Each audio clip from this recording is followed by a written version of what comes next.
오늘 우리에게 주신 하나님 말씀 요한복음 1장 35절에서 51절 말씀을 함께 받들겠습니다. 시작. 또 이튿날 요한이 자기 제자 중 두 사람과 함께 섰다가 예수께서 건의심을 보고 말하되 보라 하나님의 어린 양이로다. 두 제자가 그의 말을 듣고 예수를 따르거늘 예수께서 돌이켜 그 따르는 것을 보시고 물어 이르시되 무엇을 구하느냐. 이르되 랍비여 어디 계시오니까 하니 랍비는 번역하면 선생이라. 예수께서 이르시되 와서 보라. 그러므로 그들이 가서 계신 데를 보고 그날 함께 거하니 때가 10시쯤 되었더라. 요한의 말을 듣고 예수를 따르는 두 사람 중에 하나는 시몬 베드로의 형제 안드레라. 그가 먼저 자기의 형제 시몬을 찾아 말하되 우리가 메시아를 만났다 하고 메시아는 번역하면 그리스도라. 데리고 예수께로 오니 예수께서 보시고 이르시되 네가 요한의 아들 시몬이니 장차 게바라 하리라 하시니라. 게바는 번역하면 베드로라. 이튿날 예수께서 갈릴리로 나가려 하시다가 빌립을 만나 이르시되 나를 따르라 하시니 빌립은 안드레와 베드로와 한 동네 벳세다 사람이라. 빌립이 나다나엘을 찾아 이르되 모세가 율법에 기록하였고 여러 선지자가 기록한 그 일을 우리가 만났으니 요셉의 아들 나사렛 예수니라. 나다나엘이 이르되 나사렛에서 무슨 선한 것이 날 수 있느냐. 빌립이 이르되 와서 보라 하니라. 예수께서 나다나엘이 자기에게 오는 것을 보시고 그를 가리켜 이르시되 보라 이는 참으로 이스라엘 사람이라. 그 속에 간사한 것이 없도다. 나다나엘이 이르되 어떻게 나를 아시나이까. 예수께서 대답하여 이르시되 빌립이 너를 부르기 전에 네가 무화과 나무 아래에 있을 때에 보았노라. 나다나엘이 대답하되 랍비여 당신은 하나님의 아들이시오 당신은 이스라엘의 임금이로소이다. 예수께서 대답하여 이르시되 내가 너를 무화과 나무 아래에서 보았다 함으로 믿느냐. 이보다 더 큰 일을 보리라. 또 이르시되 진실로 진실로 너희에게 이르노니 하늘이 열리고 하나님의 사자들이 인자 위에 오르락 내리락 하는 것을 보리라 하시니라. 아멘. 자, 기도하겠습니다. 아버지 하나님, 이 시간에도 귀한 주님의 말씀 사도 요한을 통해서 우리에게 들려주시는 하나님의 메시지를 잘 깨달도록 알 수 있도록 인도하여 주시옵소서. 이 시간도 우리의 귀와 눈과 마음을 열어 주시옵소서.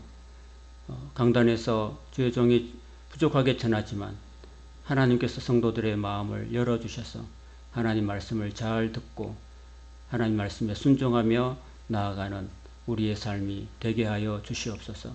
이 시간 온전히 성령께서 역사해 주시기를 원하오며 예수님의 이름으로 기도드립니다. 아멘. 제목 같이 한번 읽어보겠습니다. 우리도 신앙 고백을. 오늘 우리가 읽었던 이 요한복음 1장의 35절부터 51절에 있는 그런 말씀은 한 세 부분 정도로 살펴볼 수 있겠습니다. 첫 번째는 우리에게 믿음을 주시는 예수님이다 라는 것입니다. 여러분, 예수님과 함께 하면은 뭔가 깨달아지고 뭔가 이렇게 달라지고 변화되는 그런 모습을 오늘 우리가 이 본문을 통해서 살펴볼 수 있겠습니다. 첫 번째는 세례 요한의 그 신앙 고백입니다. 세례 요한은요, 보라 하나님의 어린 양이로다 이렇게 외치고 있습니다. 그렇게 외쳤던 그 배경이 뭘까요? 세례 요한도 처음에는 예수님을 나는 잘 알지 못하였다고 두 번이나 이야기합니다. 그런데 하늘에서 하나님 아버지의 음성이 들렸던 거예요. 어떤 음성이냐면은 그 세례를 받고 난 다음에 하늘에서 성령이 비둘기처럼 임하시는 그 사람이 바로 성령으로 세례를 베푸는 줄 알라. 이렇게 미리 예고를 하셨거든요. 하나님께서. 그래서 예수님 머리 위에 성령이 비둘처럼 임하시는 그 모습을 보고서 아, 저분이 바로 하나님의 아들이구나 하는 것을 깨닫게 되었다는 것입니다. 그리고 예수님께서 세례 요한에 가서 세례를 받을 때 제가 당신한테 세례를 받는 것이 합당할 텐데 왜 예수님께서 저한테 한낱 죄인한테 와서 세례를 받으십니까? 라고 물었을 때 예수님께서 우리가 이와 같이 하여서 하나님의 의를 이루는 것이 합당하니라 라고 했을 때 세례 요한이 세례를 허락해주고 베풀어줬다는 것입니다. 그런 예수님과의 그 만남, 그리고 하나님께서 보여주신 어떤 계시, 그리고 일어났던 사건, 이런 걸 통해서 세례 요한이 예수님 바로 하나님께서 보내시는 하나님의 어린 양이다, 이런 신앙 고백을 하게 됐다는 것입니다. 그러니까 세례 요한이 예수님을 만났어요, 안 만났어요? 만났어요, 안 만났어요? 만났잖아요. 만나고 세례까지 줬잖아요, 그죠? 그리고 대화를 했어요, 안 했어요? 대화했죠. 대화했습니다. 그러니까 우리가 교회 다니면서 신앙생활을 하실 때에 우리가 예수님께 대한 신앙 고백을 하기 위해서는요, 우리도 예수님과 만나야 돼요. 그리고 예수님의 음성을 들어야 되고 예수님과 대화를 해야 돼요. 그저 하나님하고 나하고 아무런 어떤 대화가 안 이루어지고 만남이 안 이루어지고 그저 교회 예배당만 왔다 갔다 하면은요, 이거는 그냥 큰 의미가 없을 수도 있는 거예요. 뭔가 하나님께서 나에게 주신 어떤 음성이라든지 또 내가 예수님과 어떤 교통하고 기도로 교통하고 여러분의 삶의 한가운데 계시는 예수님을 여러분들이 만나보셔야 됩니다. 뭔가 내가 고민에 빠져 있고 내가 어떤 어려움에 빠져 있을 때 내가 주님께 기도하고 주님께서 내 기도에 응답해 주시는 그런 어떤 기도를 통한 예수님과의 만남, 이런 것들이 오늘 저와 여러분의 삶에 필요하다는 겁니다. 그래서 내가 예수님을 신앙 고백할 수 있는 거예요. 예수님은 나의 주님이십니다. 예수님은 나의 기도를 들어주시는 분이십니다 라고 고백할 수가 있는 거예요. 그 다음 두 번째 등장하는 사람이 안드레입니다. 이 안드레는 원래 세례 요한의 제자였어요. 그리고 여기 보면은 35절에 보면 또 이튿날 또라고 붙는 거죠. 또라는 뭐래요, 그죠? 굉장히 큰 의미가 있는데 이건 나중에 또 살펴보고 하고요. 이튿날, 그러니까 하루 전날, 그 전날 다음이 이튿날 맞죠? 그죠? 이 34절까지 있었던 이야기는 어제 있었던 일이고요.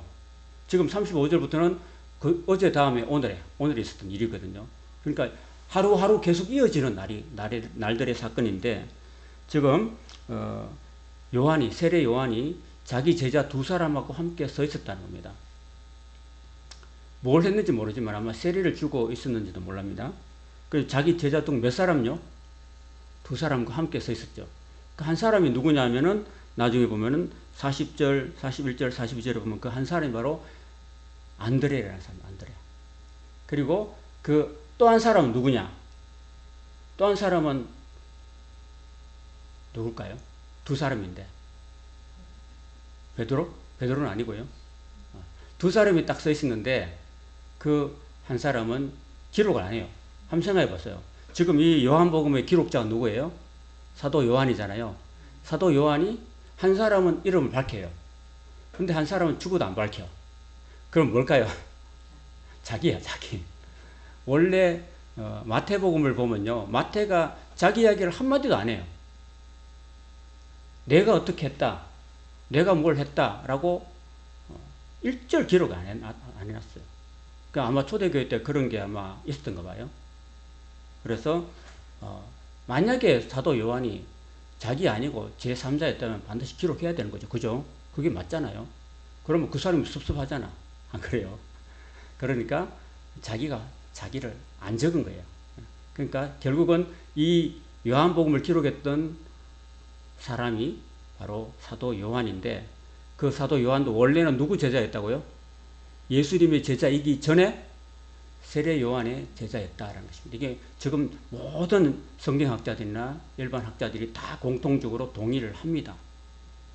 그거는 천국 가서 분명히 확인할 수 있지만은 그 제가 생각할 때 분명한 것 같아요. 사도 요한 같아요.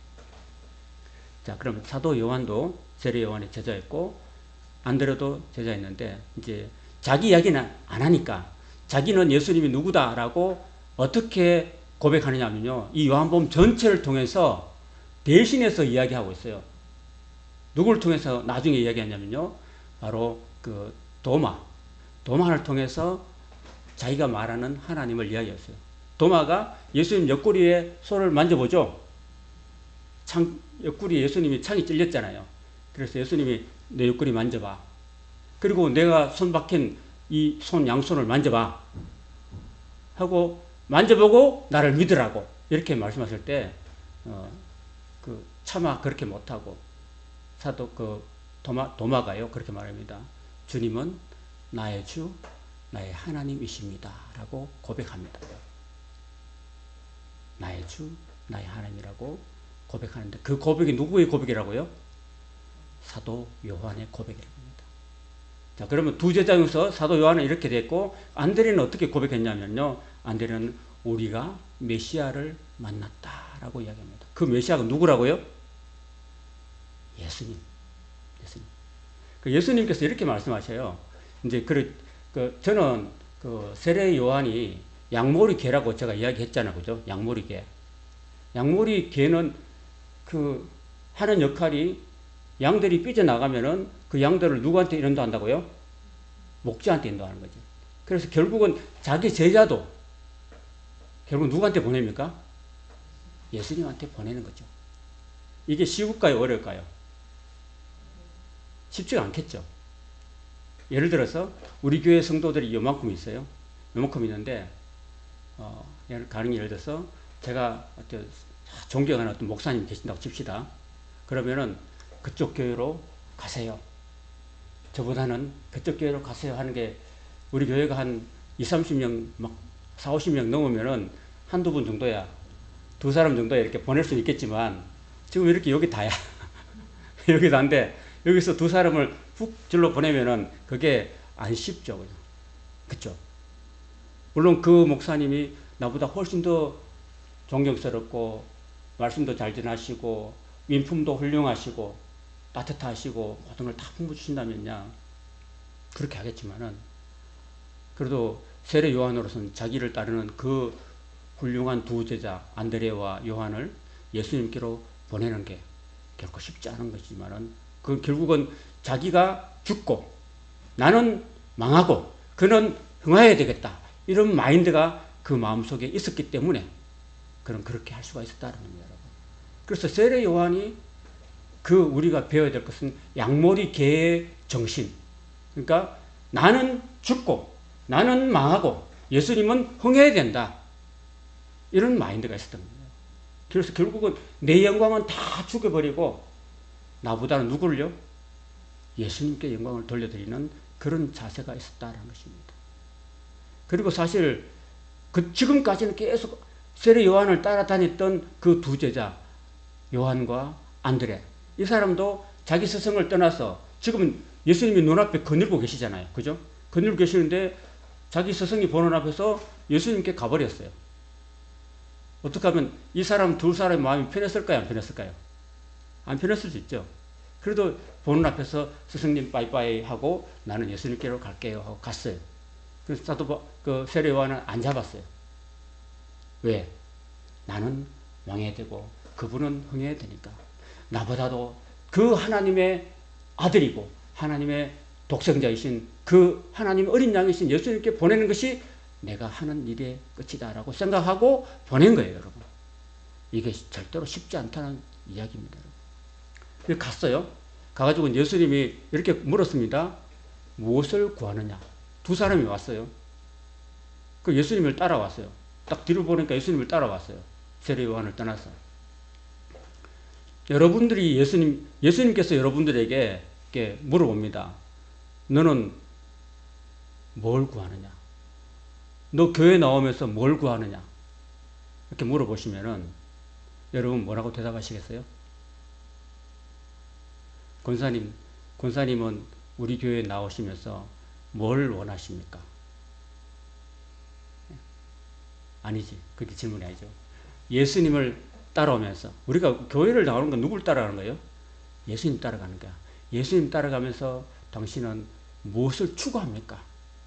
이렇게 물어보시면 여러분 뭐라고 대답하겠습니까? 좀 난감하겠죠? 그죠? 난감할 수도 있죠. 나중에 속마음이 다 보이거든, 예수님은요.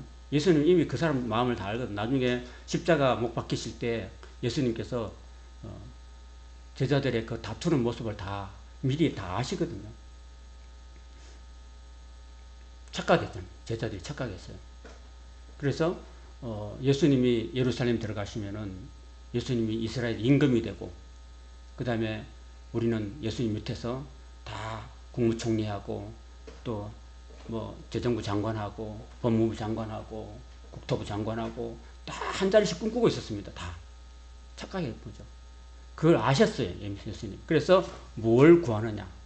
나를 따라오면서 이렇게 물으신 거죠. 그러니까 제자들은 자기 마음이 확 드러나잖아요, 그죠? 아, 예수님 따라가면 뭐 또 꼬물이 또 있었지 않을까? 이런 생각을 가지고 다 따랐던 거예요. 그러니까 이제 뭐라고 변명하느냐면요. 예수님이 뭘 구하느냐고 물어봤을 때 제자들이 저희는 예수님 따라다니면서 한번 높은 자리 좀 구하려고 합니다. 예수님 따라다니면서 뭘 좀 명예를 좀 구하려고 합니다. 이렇게 말하기가 민망하잖아요. 그러니까 뭐라고 대답했어요? 방금 우리 성경 읽었잖아요. 성경에 뭐라고 되어 있습니까, 여러분?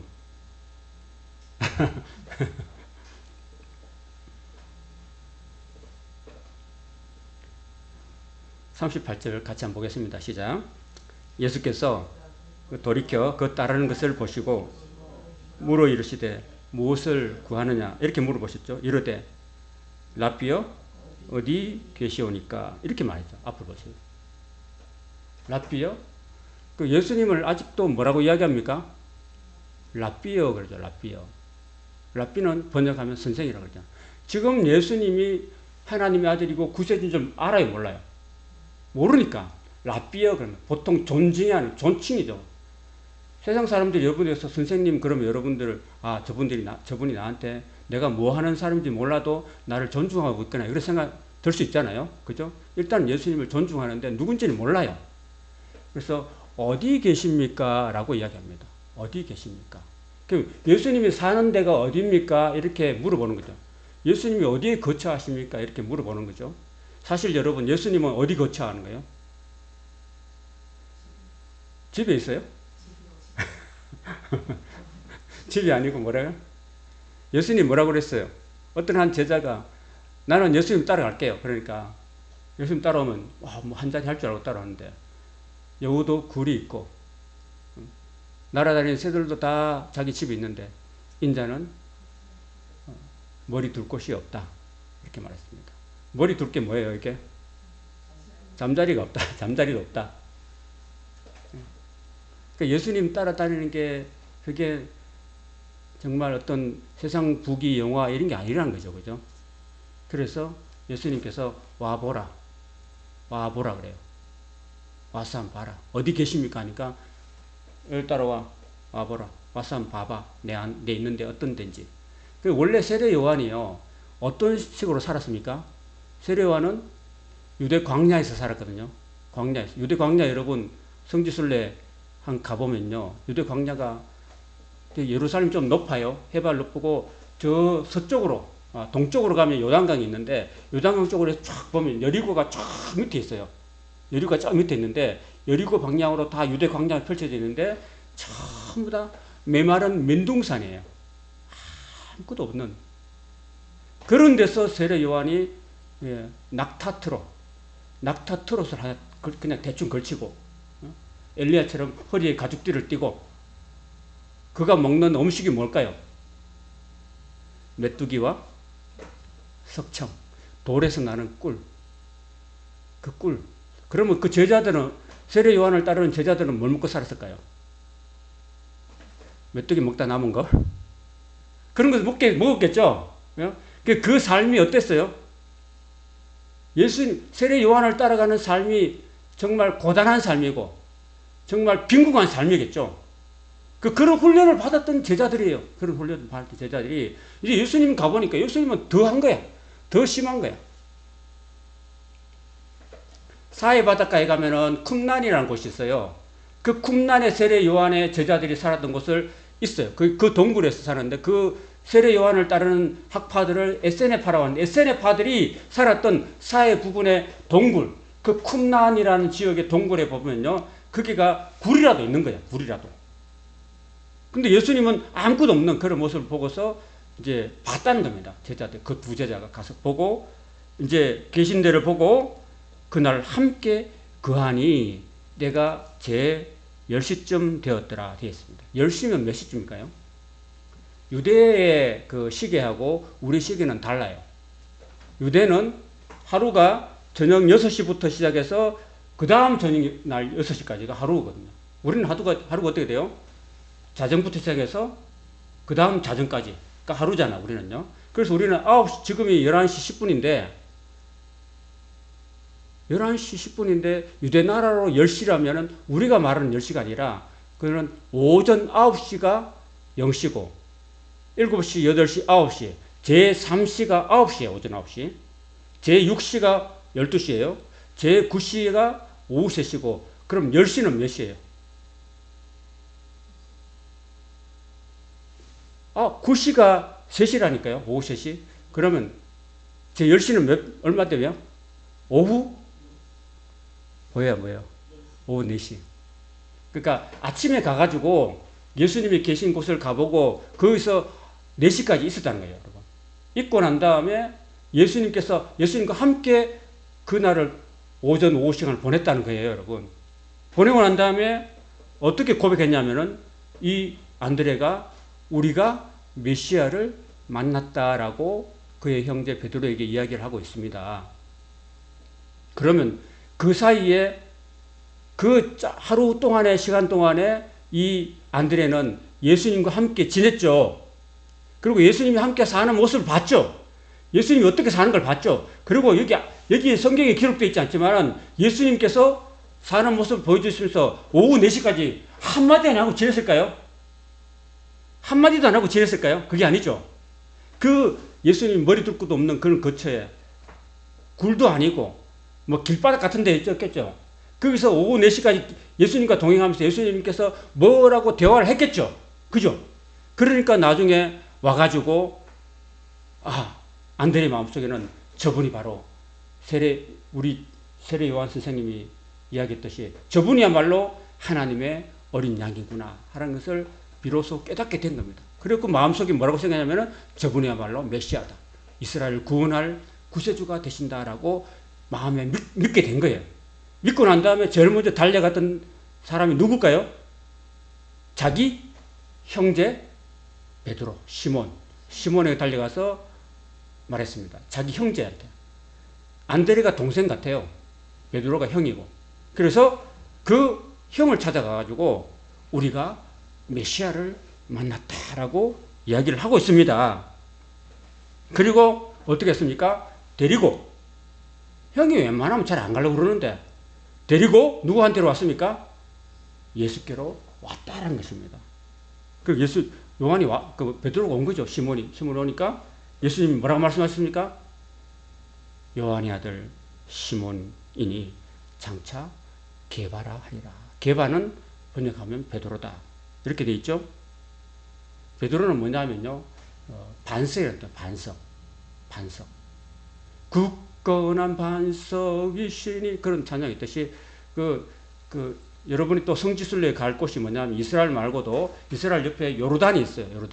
요르단에 가면은 제가 듣기로는 입장료만 해도 수십만이 된다고요. 입장료에도 10만원이 넘는데요. 거기에 페트라는 것이에요. 페트라가 반석들이요. 그 반석들 틈 사이에 이렇게 성을 만들어 놓은 곳이 있어요. 그 성이 얼마나 견고한 성인지 몇 사람 안 되는 에돔 족속들이 거기를 계속해서 지키고 살았는데 앞에 입구만 딱 가둬놓으면요, 어떤 군대도 들어올 수 없는 그런 요새였습니다. 반석이 있고 요새였습니다. 바로 그걸 이야기하는데 그 베드로라 바로 게바는 아람어로서 그 베드로라는 뜻이거든요.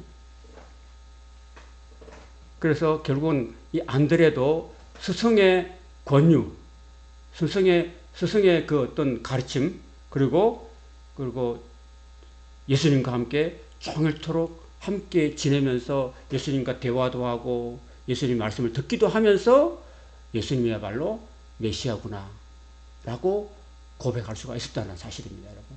그래서 저와 여러분들도 교회 나와서 우리가 예수님이 누군가를 우리가 신앙 고백을 해야 되는 거예요. 사도신경 나오는 거 말고도 여러분이 개인적으로 만나는 예수님, 여러분이 예수님을 향해서 개인적으로 신앙 고백할 수 있어야 된다는 겁니다, 여러분. 그럼 어떻게 해야 되는 거예요? 일단 예수님 따라가야 되는 거죠. 그죠? 예수님을 따라가야 되고 예수님과 함께 하는 생활을 해야 되고 예수님이 어디 계십니까? 예수님이 여러분 안에 계시는 거예요. 예수님이 여러분 마음속에 계시는 거예요. 여러분 마음속에 계시는 예수님을 여러분이 기도로 교통하고 말씀을 통해 교통하고 이렇게 영적으로 교통하는 가운데 예수님께서 여러분에게 말씀을 통해서 깨닫게 해주시고 또 음성을 들려주시고 여러분들에게 깨닫게 해주시는 은혜가 있다는 겁니다. 그래서 내가 교회 다니면서 예수를 믿는데 그 예수님이야말로 나의 구세주가 되시고 나의 그리스도가 되신다라는 것을 여러분들이 믿음으로 고백해야 되는 겁니다. 로마서 10장 12절을 보면요. 믿음은 들으면서 나고 들으면 그리스도의 말씀으로 말미암다 그러고요. 사람이 마음으로 믿어서 의에 이르고 입으로 시인해서 구원에 이른다고 말씀하고 있습니다. 여러분들이 여러분의 입으로 예수님을 시인해야 되는 거예요. 고백해야 되는 겁니다, 여러분. 한번 따라해 볼까요? 말하는 대로 된다. 생각하는 대로 되듯이 말하는 대로 되는 겁니다, 여러분. 우리의 생각과 말은 그래서 굉장히 중요한 겁니다. 말의 힘이 큰 거예요. 그래서 우리는 입술로 우리가 자꾸 예수님을 나의 구주라고 나의 구세주라고 자꾸 시인해야 됩니다, 여러분. 그러려면 여러분들이 예수님과 늘 교통해야 되고 늘 말씀을 공부해야 되고 말씀을 묵상해야 되고 기도로 늘 주님과 교통해야 되고 기도함을 통해서 여러분들이 예수님께서 여러분의 기도를 들어주시고 응답해 주시는 그런 역사를 여러분의 삶 속에서 피부로 느낄 수 있어야 되는 거예요, 여러분. 물질의 문제든 건강의 문제든 신앙의 문제든 자녀의 문제든 무슨 문제든 간에 여러분들이 하나님께 나와서 기도하고 기도가 굉장히 신앙생활에 중요하다는 사실이에요, 여러분. 기도해야지만이 악한 사탄의 역사를 막을 수도 있고 물리칠 수도 있고 기도해야지만이 내 어떤 문제점도 다 해결할 수 있는 거예요, 여러분. 말씀만 들으면 안 되고 말씀 듣고 난 다음에 기도도 해야 되는 거예요. 그리고 찬송도 해야 됩니다, 여러분. 여러분이 입술을 크게 벌려서 찬송할 때 하나님의 역사가 나타나는 거예요, 여러분. 그 다음 세 번째는 빌립입니다. 빌립은 예수님을 어떻게 고백했냐면 한번 따라합시다. 모세가 율법에 기록하였고 여러 선지자가 기록한 그 이 곧 요셉의 아들 나사렛 예수시니라 이렇게 고백하고 있습니다.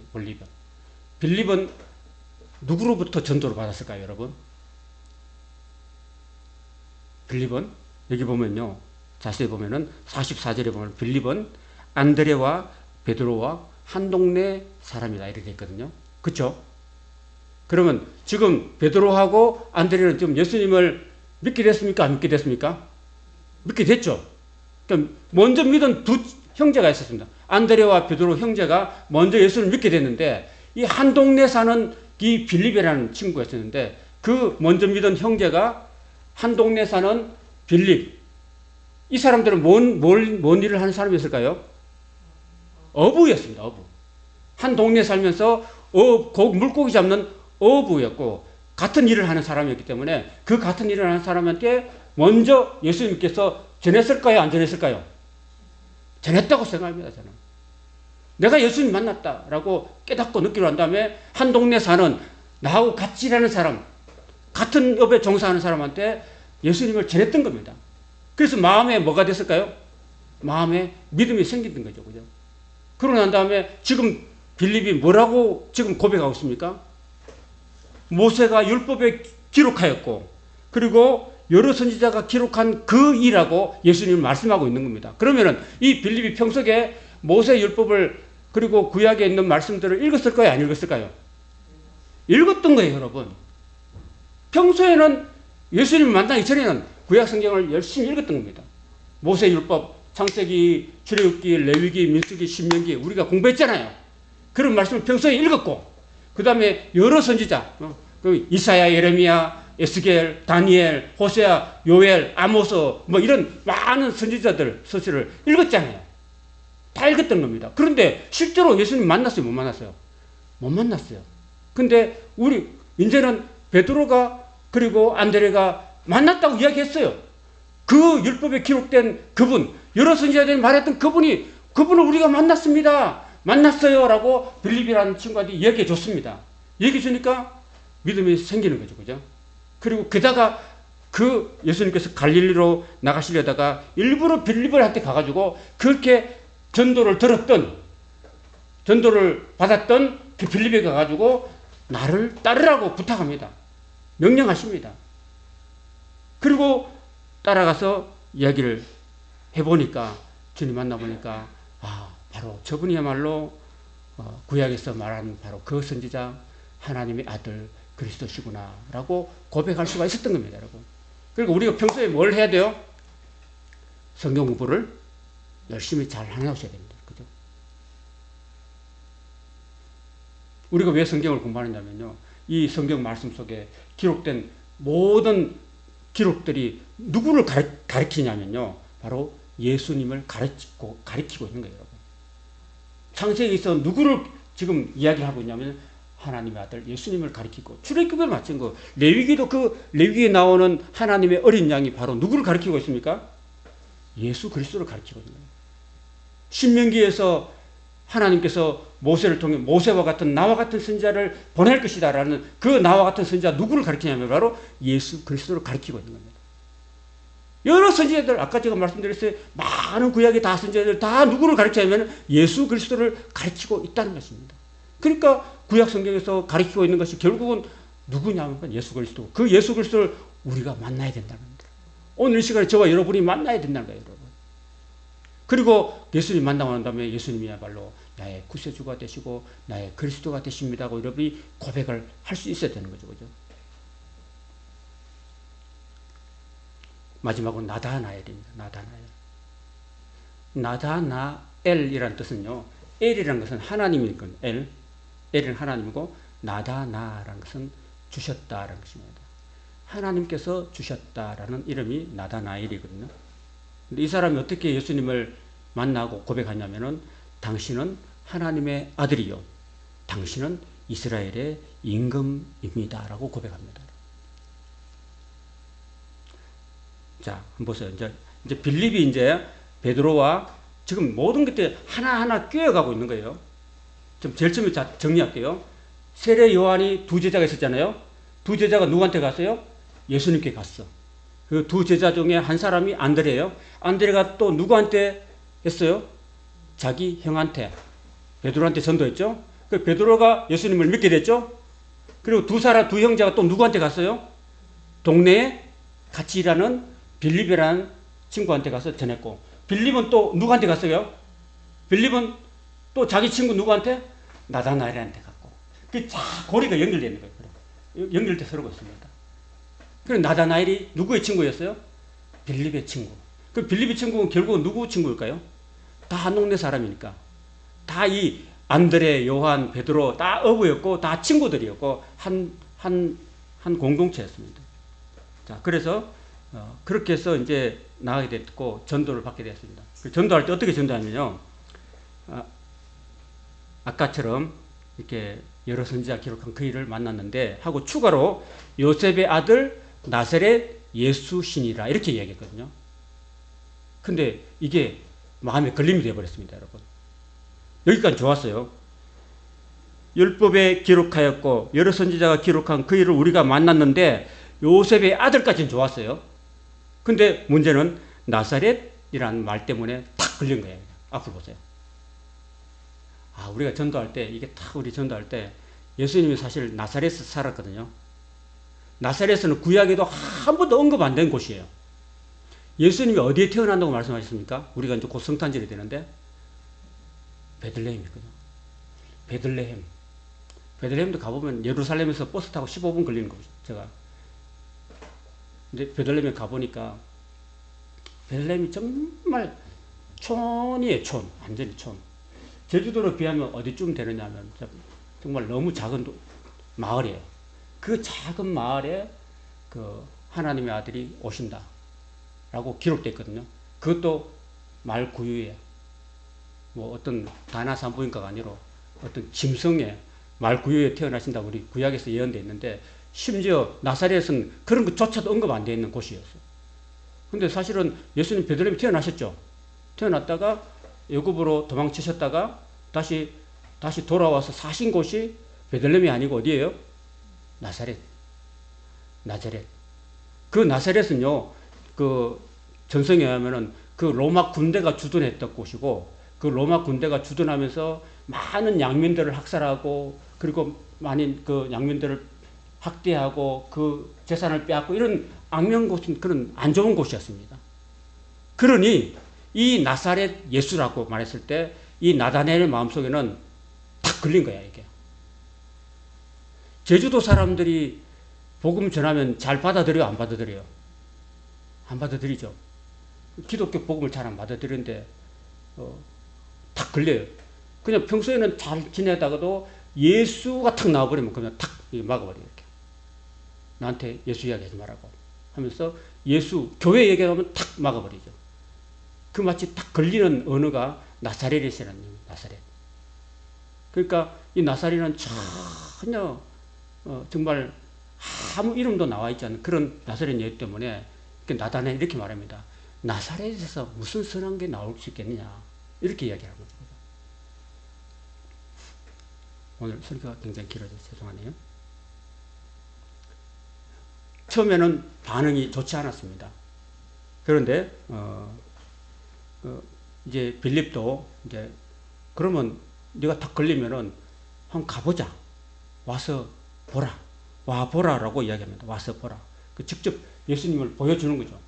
딱 예수님께 나와왔어요.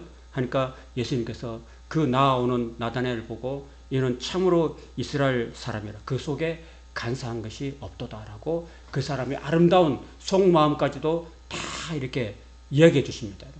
여러분. 우리가 전도할 때요, 그 사람에 대해서 좋게 평가해 줘야 돼요. 내가 어떤 사람을 전도한다. 내 가족이나 내 자녀나 또는 내 이웃에게 전도할 때, 내 친구한테 전도할 때 그 사람에 대해서 정말 좋은 면들을 잘 얘기해 줘요.